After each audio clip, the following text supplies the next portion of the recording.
This video is brought to you by Squarespace. Welcome back, everyone. It is time once again for a little mail time. This is the videos where I typically will showcase work that's been sent in to me by viewers like you, and I'm going to do something. Well, we're going to do something a little bit different today. So 2 weekends ago, I was in New York City doing the workshop with Ralph Gibson. It was awesome. We had 16 students, and I just want to say that from my perspective, I felt like it went really well. And when you get a group of 16 individuals where the talent level is really high, you're able to cover a lot of ground. We had a lot of interesting philosophical discussions. We ended up doing some figurative shooting with models. The models were incredible. The studio was great. It was a really awesome workshop. But typically when I do these videos, I do work that's been sent in, and I'm going to change this up a little bit today because I had 2 students that were at that workshop that actually brought me work, and that's what I want to share with you, and there's some really cool stuff in here. So we're actually going to start with this rather large and amazing book. This is called Russian Soul, and this is by Alain de Lotbinière, who is an amazing photographer, works primarily in monochrome, black and white, does wonderful work. He also, by trade, very interesting guy, French name obviously, but his father was a diplomat, studied philosophy in college, and then went on to medical school, and today he is a very specialized neurosurgeon. And we had some really interesting conversations over a glass of wine and dinner one evening, and he was telling me about himself, and it's really interesting to talk about the similarities, I guess, between neurosurgery and photography, the looking for details, the less obvious, the unassuming, and it was kind of really mind-blowing to talk to somebody who's on this level. Anyway, Alain does excellent work. I will link up to his website, and I want to share his book with you today. He works on a wide variety of subject material. He's got some figurative stuff. He's got, we have a mutual admiration for jazz. He has some wonderful jazz pictures, but he's also got an interest in Eastern Christianity, and it's really cool. There's a whole series on whirling dervishes that is amazing. I'll link all this up. But his big project that he did this book on is called Russian Soul, and I want to share a little bit of this with you, and I'm going to read from his website. The photographic essay, Russian Soul, was born as a result of several trips to the medieval centers of Russia over a 2-year period. With the tragic current events occurring in Ukraine that are dominating the news, perhaps there is no better time to remind the reader that there is a deep spiritual side to the Russian people that is reflected in its literature, its poetry, its painting, its music, and not least in the 1,000-year history of Orthodox Christianity inherited from the civilization of Byzantium.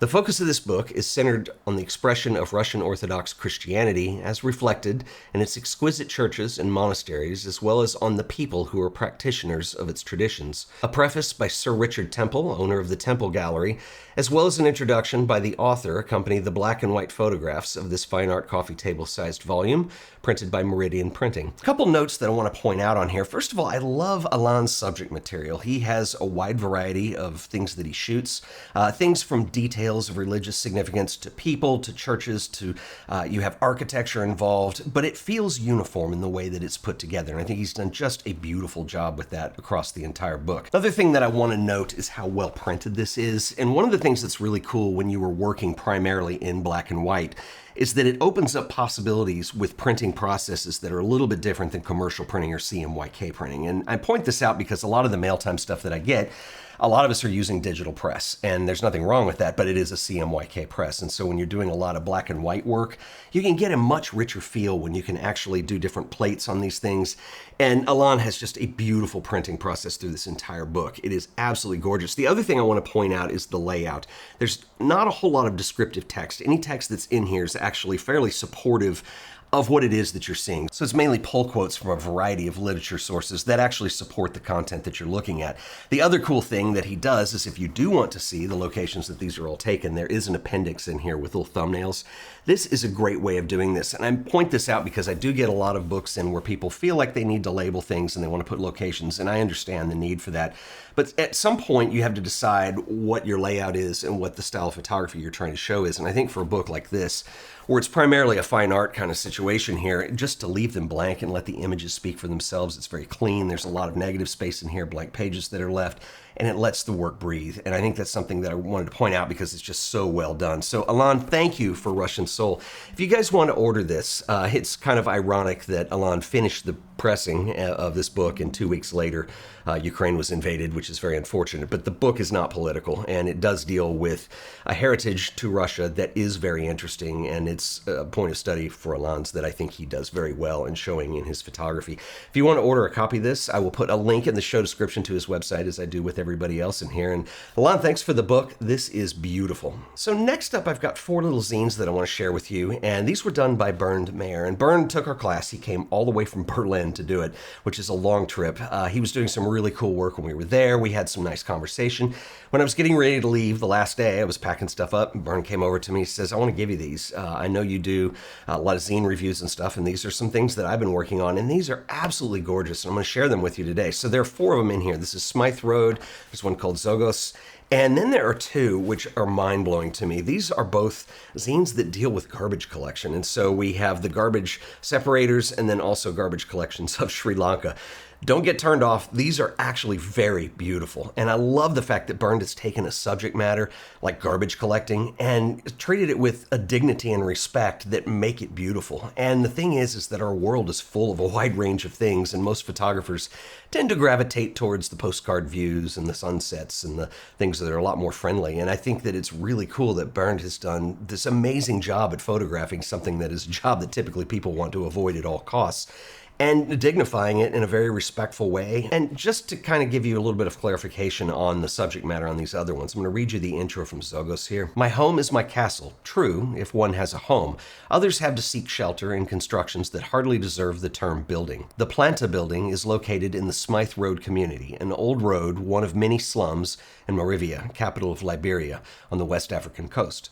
Run by a lady who sets the rules, its inhabitants are called Zogos, Liberian English slang for zombie. Mostly unemployed young men who try to make ends meet by all necessary means, many of which fall outside the law. Zogos are often abandoned children of former child soldiers from the cruel civil war that raged in Liberia between 1989 and 2003. The Planta building is not only a shelter, but also a space for prayer and community. This booklet is part of a series of portraits shot in February and July of 2022. Smythe Road continues on that, and I'll read you the intro here. In February of 2022, I visited again Liberia, West Africa, for family reasons. In the capital, Monrovia, I had the opportunity and joy to take portraits in one of the many slums, Smythe Road, near the Old Road Market. The area is probably no bigger than half a square kilometer without any recognizable border, and part of a seemingly endless community of worn-down houses, sheds built out of metal sheets, some with single-fire trees showing optimistic red colors when in full bloom. Later in 2022, I returned to Smythe Road and brought with me a poster with all the portraits I had shot. The poster was hung in the community room with lots of giggling and laughter. Not sure if any of my models ever had seen a picture of her or himself hanging on the wall.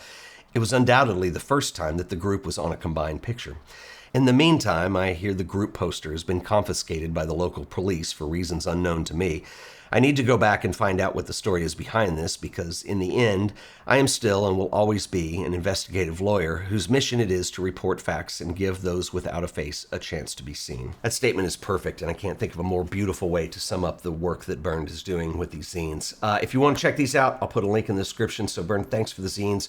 These are really awesome, and you should be really proud of these. So those were both student projects from the workshop that I did with Ralph Gibson, and I want to thank everybody for coming to that. It was amazing, and I hope that we get to do another one really soon, so I'll keep you guys posted with details on that. Now, I said this was going to be a little bit different video today, so I'm going to share something that I got recently. This is not a former student of mine, although I wish I could say that. This is one of the great Japanese photojournalists, Miki, and this is a book that I found. It's not easy to find, and it certainly wasn't cheap. This was done in the 60s. It's called Samba Brazil, and I want to talk about this, and I want to talk a little bit about Miki. But real quick, I want to give a shout out to our sponsor today, who are the awesome folks over at Squarespace. How easy is it to build an amazing website in a matter of minutes? Squarespace has you covered. It's dead simple. Head over to Squarespace, hit get started. You can start by using Squarespace Blueprint AI and SEO tools, which will give you an impressive website in no time. Something unique because, you're not like other websites. Give your site a name. Next, you can build your homepage. We'll start with a few preset layouts just to get us going. Want to sell products like prints, books, maybe you make a zine? Well, you can feature those on your homepage. Create a few more sections if you want. Let's also give it a color palette. There's a whole bunch to choose from. Just get us started. We can change this all later. Next, let's select the typography choices. Welcome to your website. Everything is set up and it's all ready for you to customize. Squarespace is built on Fluid Engine, the next generation of website design. Select Edit, and Fluid Engine allows you to drag, place, and resize any element on the page. You can snap these to a grid, you can make them float on top of one another, you can freeform however you like. You can even preview and adjust how the site looks on either desktop or mobile. The layouts are independent. Of course, you'll want a portfolio for your work. Creating an image gallery is as easy as dropping a folder of images on your web browser. Once uploaded, you can drag to resort, customize the look, and Squarespace writes all of the code for you. Everything just works and it looks fabulous. Want to sell your own prints, books, or zines? Flexible payments allow you to make the checkout process absolutely seamless when you sell products or services. You can accept credit cards, PayPal, Apple Pay, and in eligible countries, you can offer customers the option to buy now and pay later with Afterpay and ClearPay. You should try Squarespace for yourself. It's absolutely free, no credit card required. Just go to squarespace.com/AOP, sign up for that free trial. If you decide Squarespace is right for you, I can save you an additional 10% on your order by using offer code AOP on checkout. That's right, the code is AOP. So stop procrastinating, go build your website today. And I want to give a special shout out and thanks to Squarespace for sponsoring this video. So I want to share this book of June Miki's with you, and June has become one of my favorite photographers. I've not discussed him on this channel before. Some of you probably know the name, and I'll clarify because there's an interesting story with Nikon that kind of put June on the map and put Nikon on the map. It's really pretty interesting. This has been told many times, but it goes sort of like this. So after World War II, this little tiny company called Nippon Kogaku was starting to transition from making optics for the military to making camera systems. And in those days, Leica was the big camera. And so they had the little screw mount M39 lenses, and you had Canon that comes along as well as what ends up becoming Nikon. And they're making not only rangefinder bodies, but also lenses in this screw mount. And so the interesting story is that David Douglas Duncan, who was a very well-known American photojournalist at that time, later went on and shot the Korean War, but he was kind of the big name. Well, over in Japan, you have this young guy, June Miki, who is sort of doing apprentice work for people, and he's working with other photographers, extremely enthusiastic about photography, but he's at the beginning of his career. So he knows David Douglas Duncan. He ends up shooting a portrait of him at one point, and Douglas Duncan says, "Oh, don't bother, the light's too low, you'll never get anything good out about this." Anyway, next day, he goes to the dark room, prints this thing out, shows it to David, and David says, "What lens are you using?" And was just blown away by the image quality. It's the way the story goes. By the way, there are several versions of this story, so I'm kind of summing them up. Anyway, he is taken to the Nikon factory, and they end up showing him around, showing him a bunch of lenses. He ends up buying a bunch of these lenses from Nikon to use on his Leicas. And then when the Korean War breaks out, he actually was using several 50mm and I think a 135mm. He had a couple lenses that he was using to shoot the Korean War. And this literally overnight put Nikon on the map as a super player in the camera industry. And it also escalated June Miki. He did a lot of work with Nikon through the Nikon Club that they had.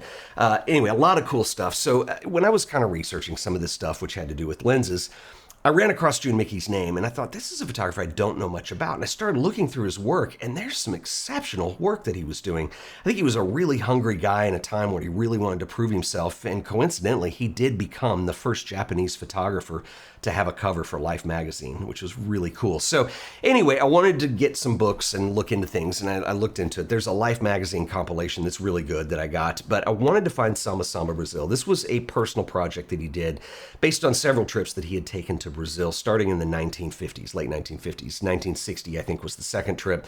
Anyway, this book came out in the early 60s. For the early 60s, it's incredible. It's really well printed. It's in English as well as Japanese. It's really, really well done. This is something that I've been looking for a long time. It's a little bit of a holy grail book for me. And I love the way that it's divided up in terms of the subject material that's in here. It's not one-dimensional at all. It kind of goes through a bunch of different things. There is some color work in the beginning, and you also have to remember this is a time where color was very expensive to put into a book. So most of the book is in black and white with some color sections. But there's a whole section in here on architecture that is just mind-blowingly good. You have to think the 1960s, but his attention to shape and detail and line and all the things that he's looking for in here. Some wonderful portraits in here. This whole thing on crystal mining, which was happening in Brazil at that time. Of course, adding to the range of what June Miki was able to do in terms of talent, you have a lot of portraits in here. There's a whole thing on construction workers. It's a really nice overview of what we consider to be Brazil in the late 1960s. It's just beautifully done. And of course, the whole book ends up with a bunch of beach shots from Rio de Janeiro. The stuff you would expect to see in a book on Brazil at that time, and ends with this beautiful series on a carnival. And these are some great shots. A lot of them are low light, wide aperture, which you don't see a lot of at that time. I think he was really pushing the limits of what he could do from a technical standpoint, the use of motion blur that's in here. These are really beautiful images, and it really shows you through the confines of this book what an amazing photographer Jun was. He passed away in the 90s, I believe, and he would have been a guy I would have loved to have met. He knew everybody at the time and has portraits of a lot of great photographers, and I will link up to this if I can find some information on it. It's a little bit scarce in terms of what is on the internet. I ended up finding a copy on eBay that I paid way too much money for, but it was worth it for me. It's a clean copy of this book and something that I've wanted for a long time.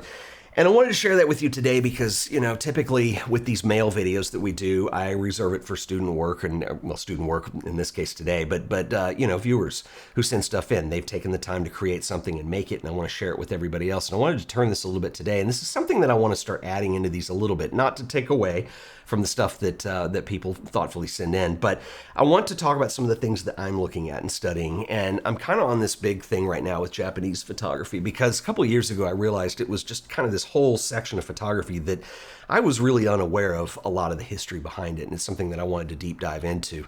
Of course, finding Jun Miki's work and starting there as a jumping off point, it was something that made sense to me and made me kind of fall in love with it. Of course, there's the other big names, Ken Domon, there's many others, and so I'll kind of document that as we go along.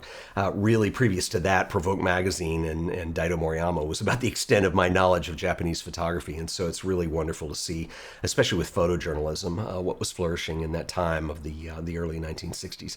Anyway, if you guys have any questions or comments, leave them below. I will catch you all in the next video. Until then, later.